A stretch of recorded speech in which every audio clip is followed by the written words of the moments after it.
Dana Reese locked the last of the paddleboards in their rack and stood for a moment at the edge of the moon-slick water. Firefly Bay, usually a sleepy inlet, where gulls outnumbered tourists in autumn, shimmered with midnight hues, silver from the quarter moon and green from the lingering sparkle of bioluminescent plankton. On nights like this, the marina looked enchanted, and the kayak outfitters took full advantage. A line of excited visitors, life vests half buckled, clustered around Milo Vega as he loaded glow sticks into translucent paddles. "Midnight magic, folks," he promised, his voice rich enough to compete with the lapping tide. "Follow my lantern, and the wind'll do the rest." Dana smiled despite herself. Milo had a talent for packaging wonder.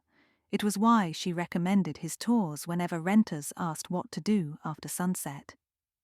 She offered him a mock salute when he glanced her way. He winked, raised the metal-caged hurricane lantern that served as his beacon, and shoved off. 12 tourists formed a wobbly constellation behind him, neon paddles slicing jade streaks across the bay's dark canvas. Dana stayed until the last glow vanished around Lantern Point.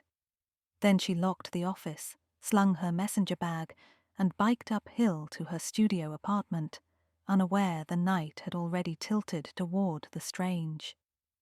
The call jarred her awake at dawn. "You still loan out rescue kits?" Sheriff Jenkins asked without pleasantries. Dana sat up, heart banging. "Depends who needs one. Your friend Vega, we found him drifting half a mile past the breakwater, kayak intact, but the man's a shell. He won't talk, just keeps clutching this busted lantern like it's holy. I'll be there in 10. She arrived to find Milo on the pier, wrapped in a wool blanket, skin an unsettling shade between pallor and sea salt. The lantern's glass pane was sheared jaggedly. Its oil chamber lay empty, wick blackened into a twist of char. Milo's knuckles were flayed, as though he'd fought something harder than barnacled rock. "Milo, hey," Dana murmured. His eyes tracked her slowly. "Light went out," he rasped. "Everything went out." "Where's your group?" Silence. "Where are the tourists?" Jenkins repeated, louder. Milo swallowed, gaze wandering to the water. It took 3 questions before he muttered. "Sent 'em back. Told 'em to hug the coast." "And you?" Dana pressed. "Had to make sure." It was gone. The words dissolved into coughs. The sheriff's patience thinned. He ordered a marine unit to search for 12 renters, who, as far as anyone knew, never rechecked their boats. By 8 a.m., every one of them had been located, either at B&Bs or loading luggage into rentals. Each told an identical story. Near Lantern Point, Milo had stopped, studied the dark as though he'd heard something, and directed them to paddle shoreward while he investigated. They followed orders. The night was more unsettling than magical by then. None saw him afterward. The tourists left town with reimbursed fees and a memory they'd polish into vacation lore. The sheriff, satisfied no one was missing or dead, labeled the ordeal guide error stemming from fatigue. Case closed by breakfast. Not for Dana. Something about Milo's return, adrift, nearly catatonic, clutching a broken light, gnawed at her. He'd guided tours for 4 years without mishap, boasting a 6th sense for shifting tides. Fatigue didn't shear glass or peel skin from knuckles. And fatigue certainly didn't coil terror behind calm brown eyes until words froze. When the sheriff escorted Milo to the clinic, Dana lingered. She turned the lantern over. Along its mangled edges clung a faint smear of luminous algae, brighter than the usual bay plankton, almost electric. But the glass also bore scorched footprints, as though both fire and seawater had fought over it. She slid the shard into her bag. At noon, fog rolled in, thick and fast, obscuring the headland like a secret whispered too quickly. Dana locked the rental office early, lashed a rescue kit to her carbon fiber kayak, and pushed into the hush. If Milo wouldn't talk, she'd retrace his path herself. Low tide drew the shoreline wider, revealing kelp tangles and the glint of buried bottles. Dana paddled hard, chasing the last of the outgoing current around Lantern Point, the headland whose granite face looked molten at sunset. On the far side, sea caves dented the rock like puncture wounds. They served mostly as echo chambers for teens and gulls. But tonight, something about the largest cave, Gunner's Mouth, felt newly awake. The fog bank swirled near its maw, entangling strands of green bioluminescence that flashed whenever a swell broke. Dana drifted closer, listening. Between wave thumps came a rhythmic clink, metal against metal, then the muted thud of something heavy settling. She tasted copper in the air, like struck pennies. Before nerves could sway her, she anchored the kayak to a seaweed-slick staple protruding from the cave wall and slipped inside. The ceiling plunged after 20 feet, forcing her to crouch, paddle pressed against the vaulting rock. Dim turquoise seeped from veins of algae. Otherwise, darkness reigned. The metallic clinks continued deeper, accompanied by laboured breathing. Dana edged forward until the cavern widened without warning into a chamber as tall as a church. There, half submerged on a rocky shelf, sat 2 men in dry suits. One worked a small arc welder, slicing into a copper cylinder the size of a footlocker. The other held a flashlight under red film, its beam blood-tinted. They hadn't noticed her. Dana backed 2 strokes, but the kayak bumped a floating crate, nudging it into view. The welder whirled, light sparking off his face shield. "Who's there?" Dana thrust herself sideways, meaning to escape, and struck the paddle against limestone. The clang echoed. A flashlight spear caught her. "Kayak! She saw us!" The welder splashed in pursuit. Dana yanked the anchor line, but the weed-smeared staple refused to give. She slashed at it with her paddle until fibers severed, then shot backward through the tunnel. Water churned behind. The man was swimming hard, closing distance. Outside, the fog swallowed everything. Dana paddled blindly, trusting muscle memory to skirt shoals. She could hear him gaining, breath ragged. She slammed the paddle deep, rocketing across a sheen of plankton that exploded neon under her hull, an accidental flare. A curse behind proved he'd seen the same trail. Think, Reese, the tide. An outgoing tide funneled between Lantern Point and Little Sister Island. Enter the rip, let it pull you. A swimmer wouldn't risk it. Dana shifted course, letting current grip her stern. The kayak lurched forward so violently she nearly flipped, but the roar in her ears said she'd hit the rip. Moments later, the pursuit noise faded. Only when exhaustion replaced adrenaline did she angle toward the marina's faint glow. She collapsed against the dock wharf, lungs burning. Someone offered a hand. That looked deliberate and nearly suicidal. She blinked at Ezra Vaughan, the freelance science journalist who rented boards thrice weekly, claiming research on phosphorescence. He steadied the bow, eyes bright beneath unruly bangs. "You followed me," she managed. "I followed the free show of blue fire, then watched you shoot the rip like a champagne cork. Care to explain?" Dana hesitated. Bringing an outsider into whatever she'd uncovered felt reckless, but Ezra had a recorder's memory, a healthy skepticism, and a paddle stroke as strong as hers. She recounted the morning's events, the cave, the cylinder. Ezra listened without interruption, then said, "Copper casing, arc welder, secret cave." Sounds like salvage, illegal salvage. From what? The bay's been picked clean since the storm of '76.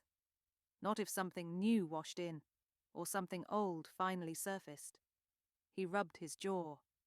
Let me show you a map. They spread charts across the rental desk. Ezra pointed at a barely visible wreck symbol 1/2 mile off the headland. 1939 freighter HMCS Colborne went down carrying munitions. Officially cleared decades ago, but rumours say a secondary safe, war bonds, maybe artifacts, was never retrieved. Conventional salvage rights expired long ago, but if that cylinder holds valuables, black market divers would scoop it and fence the contents before authorities sniffed. Dana pictured Milo kneeling by his lantern, hearing the clink of metal in the dark, instructing tourists away. He stumbled on them. They yanked him, broke his lantern, maybe threatened worse, but something spooked them enough to let him go. Maybe he doesn't remember, Ezra said. Or maybe he's protecting someone. Dana's phone buzzed. Text from Milo. First message since the incident. Meet me at bay, overlook 9 p.m. No cops, bring lantern piece. That's in 30 minutes, she said. Let's go, Ezra replied, already folding charts. The overlook crouched above Lantern Point, a sagging deck with one picnic table and panoramic loneliness. Milo waited, hood up, wind worrying loose strands of hair across his drawn face. Dana approached slowly. You paddled to the cave, didn't you? He asked, voice gravelly. I had to know. I'm sorry. He reached for the lantern shard protruding from her pocket, handled it like a relic. This was my grandfather's. I shouldn't have taken tourists out last night. I sensed something off. Ezra leaned against the railing. You found salvagers pillaging the Colborne. Milo's shoulders twitched. Saw their dive line first, yellow polypropylene, wrong colour for crabbers. Followed it. One of them surfaced beside me, knife in teeth, eyes like stone. Told me if I made noise they'd dump me and blame currents. So why did they let you live? Dana asked. I recognized the voice, Milo whispered. Aaron Kells. We played Little League together. Dana recalled the name. Kells operated a seasonal charter, shuttered after debts piled. Homegrown thief. I promised silence if the tourists stayed safe. He cut my lantern, shoved me seaward, said I'd drift until dawn. But now he knows I breached it anyway. And after what you did, he met Dana's eyes. They'll come for both of us. Fog crawled over the deck like eavesdropping breath. Ezra said, Then we go to the sheriff now. They'll dump the evidence, Milo countered. Salvage already ferried somewhere. Dana stared at the coal-black water below. An idea sparked, dangerous, maybe fatal, but plainer than fear. Where would Kells hide a copper cylinder weighing, 80 pounds? Ezra's brows knitted, then smoothed. He'd need a place with truck access, out of sight but close. The abandoned cannery wharf. Low tide in 2 hours, Milo calculated aloud. He can't move heavy cargo across the flats until then. Dana exhaled. Then we get there first. They divided tasks. Milo borrowed his cousin's pickup and parked a 1/4 mile from the cannery. Dana and Ezra paddled the shoreline quietly, hauling their kayaks onto the mudflats near broken pilings. Night herons croaked as they crept across warped boards into the skeleton of the processing floor. Moonlight through holes in the roof striped the interior. There, atop an iron pushcart, sat the copper cylinder, barnacle crust still fresh. Next to it, wetsuits, crowbars, and a duffel bag bearing the stitched initials AK. Ezra whistled low. Looks like our loot, Dana snapped photos. Let's open it. But the cylinder's steel clasps were corroded shut. Ezra searched the duffel and produced bolt cutters. 2 snips, a grunt, and the lid released with a sigh like exhaling ghosts. Inside lay stacks of wax-sealed envelopes, edges embossed with a crown insignia, British war bonds. Nestled among them, wrapped in oilcloth, gleamed a jade figurine no bigger than a fist, a dragon coiled around a pearl. Dana lifted it. Cold rippled her palm. The carving seemed to drink moonlight and exhale green internal fire, the same eerie glow that haloed the bay's plankton, only denser. Radioactive, Ezra murmured. Phosphorescent mineral, more likely, Dana said, though she wasn't certain. Enough to stain the lantern glass. Footsteps slapped the dock outside. Voices, Kells, and at least 2 others. Dana resealed the cylinder, nudging it into shadows. She exchanged a glance with Milo. He nodded and slipped outside to flank them. Ezra ducked behind conveyor machinery. Dana remained visible, counting on surprise. Kells entered first, flashlight in hand, pistol holstered. His face, older but unmistakable from town photographs, hardened when he saw her. "Reese, you picked the wrong night to sightsee." She shrugged. "Figured you might rent a kayak." His eyes flicked to the cylinder spot. It was gone, hidden well, but suspicion etched his brow. "Where's Vega?" "Home. You broke him." "What did he tell you?" "Enough." Behind Kells, his accomplices hefted duffels. One spotted footprints in dust leading to the pushcart. "Boss!" Dana used the moment. She hurled the jade dragon toward the far wall. It hit metal, piping with a crack that rang like a gong. Simultaneously, Ezra killed the building's breaker he'd discovered, plunging the floor into darkness except for the figurine's ghostly radiance, now skittering across planks as it rolled. Confusion erupted. The glowing object mesmerized the thieves, their flashlights tangling. Milo darted from outside, tackling the nearest man. Dana wrenched the pistol from Kells's belt, kicked it across the floor, then slammed Kells with the butt of her paddle. He staggered, but training or desperation steadied him and he lunged. They grappled amid rotting salmon crates until a spotlight, red and blue, flooded the ruins. Sheriff Jenkins thundered in, deputies behind. "Hands up!" Kells froze, eyes wild. Milo had texted his cousin, who phoned the sheriff during their approach. Dana stepped back, chest heaving. Ezra retrieved the fallen dragon, depositing it into an evidence bag the sheriff produced. Under new light its glow dulled, ordinary stone again. "You want to explain this delivery, Kells?" Jenkins asked. Kells glared at Dana. "Tell your friend to shine her damn tour lantern elsewhere next time." "I will," she said. "It'll be brighter." The deputies cuffed the thieves. Milo sagged onto a crate and buried his face in his hands. "You okay?" Dana asked, sitting beside him. He raised reddened eyes. "I will be, thanks to you." She squeezed his shoulder. "Midnight magic, right? More like midnight madness." "Worth writing about?" Ezra chimed, recorder blinking. "Change the names," Milo groaned. "We'll see." Weeks later, Firefly Bay resumed its gentle rhythm.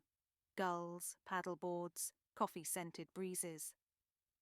The Coast Guard praised Dana, Milo, and Ezra for aiding seizure of stolen artifacts worth millions. The Federal Historical Society petitioned to preserve the freighter's wreck. Milo returned to guiding tours with new lanterns equipped with shatterproof glass. Dana's insistence. Demand skyrocketed. Everyone wanted the route where smugglers got busted. On a crisp twilight, Dana and Ezra launched kayaks for no reason except calm water and curiosity. They drifted beyond Lantern Point, letting night fold around them.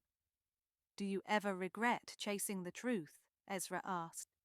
She trailed fingers in the water, stirring silver fireflies of plankton. Regret the bruises, maybe, never the truth. It shines, even when it stings. Ahead, Milo's tour formed a living necklace of lights, each reflection dancing errantly across the dark, no longer ominous but promising. Dana watched the beams converge beneath Orion and felt the bay breathe, mystery and safety slower than tide, but just as certain. She dipped her paddle and followed, lantern aglow.